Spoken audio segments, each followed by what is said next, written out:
Hello বন্ধুরা, সকলে কেমন আছো? গ্রামীণ স্বাদের সকলকে জানাই স্বাগত। আমার বাবা মাঠ থেকে ৩টে ভুট্টা এনেছিল, আর এই ভিডিওটি আমি রেকর্ড করেছিলাম রমজান মাসে। এডিটিংয়ের অভাবে পোস্ট করা হয়নি। আর রমজান মাস যেহেতু চলছিল, তাই আমাদের বাড়িতে আমার ভাগ্নে ঈশানও বেড়াতে এসেছিল। তো সে ভুট্টা দেখে বলছিল যে মামা, ভুট্টা দিয়ে একটা কিছু যেন আমি তাকে বানিয়ে দিই।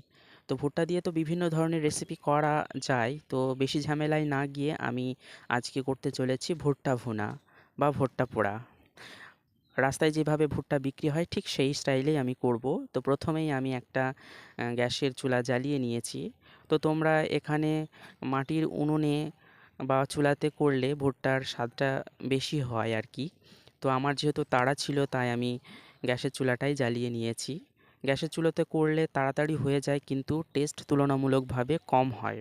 তো তোমরা যারা বাড়িতে ট্রাই করবে তারা গ্যাসের চুলায় না করে মাটির চুলাতে করবে। এদিকে আমার ভুট্টা ভোনা বা পোড়ানোটা কমপ্লিট। এরপরে আমি এক টুকরো লেবু নিয়েছি, এর রসটা ভুট্টার গায়ে ভালো মতো লাগিয়ে নেব। এরপরে সামান্য বিট নুন দিয়ে ঘষে ঘষে ভুট্টার গায়ে লাগিয়ে নেব। এইভাবে করে ভুট্টা খেলে ভুট্টার স্বাদ সত্যিই অসাধারণ লাগে। তো আমার ভুট্টা ভোনা রেডি। এবার আমার ভাগ্নেকে দেব টেস্ট করানোর জন্য।